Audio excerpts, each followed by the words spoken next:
Phil Phails at Philosophy. Welcome to Phil Phails. My name is Phillip Jones, and today we have returning guest Grant Potts. Wave to everybody, Grant. They live in the cameras. This is part of the Phil Phails at Philosophy series. We're now looking at and going to discuss the second big question of philosophy. What is knowledge? Maybe we should show the book again. Yeah, just as a reminder, this is the book we're using, Philosophy's Big Questions, Comparing Buddhist and Western Approaches, and it's an edited volume by Stephen Emmanuel. So there are a series of questions it asks, and they invited philosophers who I think most of these folks are specialists in South Asian philosophy or Buddhist philosophy to write essays on these questions. And the idea is that if you're a specialist in more Eastern philosophy, you're going to have a foundation of Western.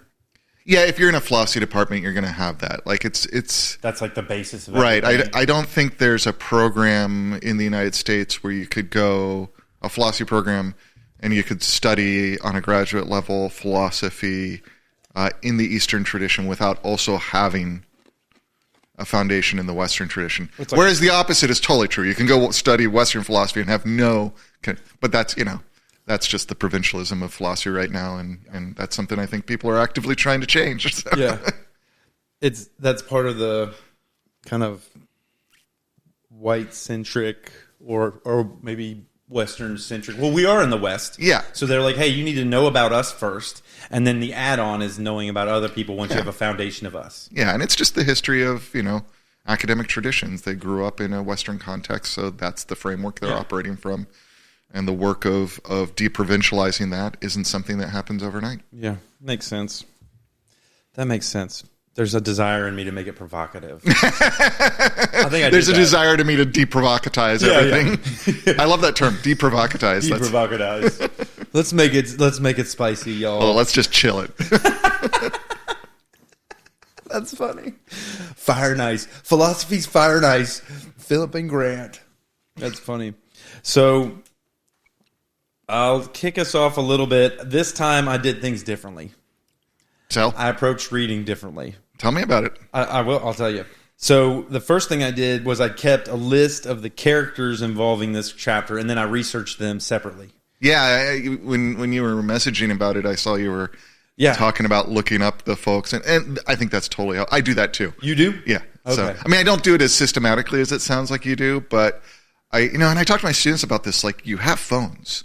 Yeah. Right? You got to be careful you're not distracting yourself while you're reading. But if you're like, well, this Nagarjuna guy sounds interesting, go ahead and look him up, right? Well, I did like a deep dive. Well, not kind of a deep dive where I'd spend a whole couple days watching this dispelling of disputes whole talk from a guy in Tibet or in Nepal that he was doing a whole talk on Nagarjuna and dispelling of disputes and that whole thing. And then I kind of did a little bit of the same thing with...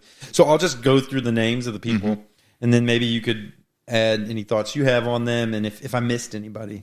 So we got Bertrand Russell, which is Western. Right. That's a Western name. Yeah. I could pronounce it easily. Yeah, he's not Tibetan. No, he's...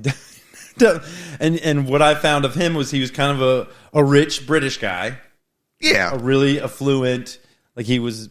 tied to the monarchy in some way, or at least to the upper class of Britain. Yeah, that's right. I forgot that Russell has those kind of aristocratic connections. It was, yeah. And I think as I read these, I think these are rich white people on the Western side. Yeah, often. I think we also often fail to realize that, when we're looking at these Buddhist philosophers, they're also people coming out of privileged classes. Really? We just don't understand... Yeah, the Buddha as Westerners, as these, the social class system as well. So it's not as highlighted for us. Right.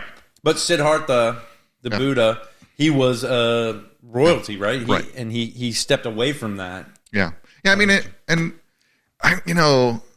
last time I taught Intro to Philosophy, I had a student who was very just like, dude, this looks like it's all just for like rich people. Yeah. Right? And there's a reality to that, right? The kind of time and life support you need to engage in awesome. this kind of intellectual work requires resources, right?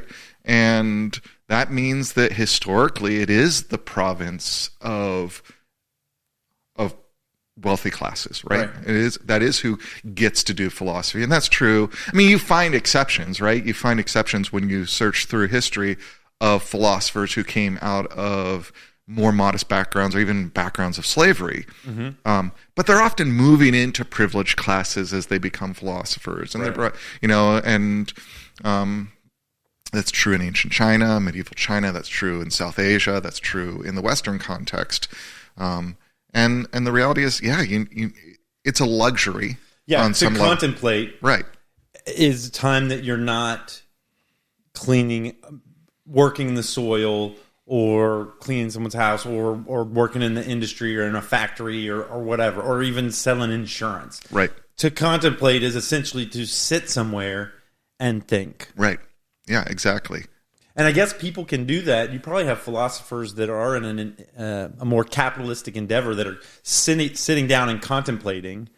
It's kind of like the difference of artistic work for artistic sake or artistic work for capitalist sake. You know what I mean? Like I'm gonna make a video. Is it for a commercial or is it for an art house piece? Right.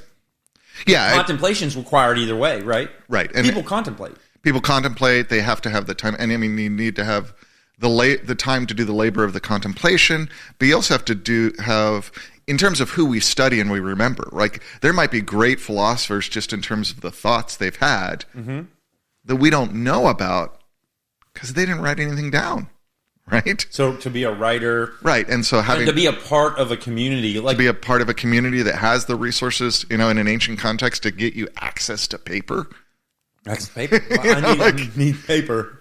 Yeah. I'm taken back to our original interview where we discussed, philosophy to know that you're doing it well. A part of that is getting consensus, checking the community of people that are also in that area. And that requires some level of marketing, however we want to look at it, getting your name out there, getting your ideas out there. Right. And that takes time and energy. Yeah. Yeah, absolutely. So Bertrand Russell. British guy. What I got from him is he was he was in maths a bunch. Yeah. And it was analytical philosophy or logical philosophy, that sort of thing. He's often seen as one of the real, for lack of a better word, founder of what we often talk about as the analytic tradition of philosophy, which dominates Anglo-American philosophy in the 20th century. Yeah. And he's kind of a cool guy. Like he was divorced a couple times. He seemed like more of a radical. He wasn't your. He is. Part of what's interesting when you read Russell is that he sounds very like staid and British and proper, and yet what he's getting at is often very radical. And then, when you start exploring his life and his ideas, he's an outspoken atheist at a time when it's not popular to be so. Didn't he go to the East for a while too? I don't know about that. Okay. Maybe. So I'll start, just as we explore Bertrand Russell, we start out this chapter, What is Knowledge, with a quote from Bertrand Russell. And I wrote it down here. I'll share it. Yeah, go for it. He said, "No definition can be satisfactory which introduces the word knowledge, both because this word is highly ambiguous and because every one of its possible meanings can only be made clear after much epistemological discussion." Right. And epistemological, I think we said that word a couple times last time, is the study of knowledge, right? Yeah. So you got to do the study of knowledge in order to figure out what knowledge means. There's already a kind of recursive fold that's happening when you ask what is knowledge, because we're engaging in a conversation about how do we know what knowing is? Yeah, right. And it's great that we begin this chapter with that, because I think we're going to see that over and over again. Right. As we discuss, as we go through the main concepts of conceptual versus perceptual knowledge, knowledge of things versus self-knowledge, propositional knowledge versus knowledge of a skill, self-awareness. But so that's Bertrand Russell, cool guy. Nagarjuna, Nagarjuna is Nagarjuna. usually how I pronounce it. Yeah. Yeah, I like that. Do we know how to? I think. Yeah, it sounds good to me. Nagarjuna. It seemed like, if I understood correctly, they might not even know if this guy actually lived. I think you're right. Nagarjuna is a figure, like many of ancient figures, a very early figure that we are aware of primarily because of reference to him from later. Yeah. Right. And preservation of texts that are attributed to him. In the same way, we don't know if Lao Tzu, the author of the Tao Te Ching, actually existed. Really? Yeah. Or if this is just a kind of reference to a kind of generic figure that these sayings were accumulated around. You think Jesus falls in that category? Because we got a lot of folks went back and said, like, no, this guy walked the earth. We've found him in a historic record. Yeah, we have closer witness, even something as close as Paul for Jesus. That there's, like if you look at that and historians who've dug into it say, yeah, we know there probably was a guy named Jesus or named something that got associated with Jesus, and that he probably was born at some point and at some point he died. Like we know that. Like all the rest is not anything we know with certainty, but certainty is its own problem, which is, I think, part of what we might talk about today, we are too. going to talk about.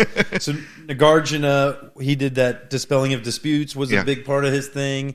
He was Mahayana. Was it Mahayana Buddhism? He's an early Mahayana thinker. Really big in that. And it was to know something is to know both it and the absence of it. It's negativa, right? Like I know Grant because this is Grant, and then I know Grant by he's not everybody else. That's not as easy. The example they give in the book is, silence through, if we be quiet, that's silence, to know that silence, but it's also the absence of sound. Yeah, I think that's a better kind of analogy of what I think Nagarjuna is getting at, because it's not just the negation of everything else. It's that when we know silence, we're knowing something that only exists in the negative, right? There's no positive content to silence, and yet silence is its own kind of presence to you in your awareness. And ultimately, what Nagarjuna, I think, is getting at is kind of, well, I mean, I don't think kind of, I think he's getting at the fundamental category of emptiness being which is like Buddhism. The fundamental category of reality. Yeah. Right. That's the ultimate truth when they talk about it. It was like no self or emptiness. Yeah, and I think it's Nagarjuna who ultimately puts forth the phrase, the emptiness of emptiness, because, even the concept of emptiness must be recognized as empty. Yeah. Goodness. This is how it starts. And this is what we're going to do for an hour and a half, 2 hours. Strap in. So and what does that have to do with knowing that I'm holding a cup, right?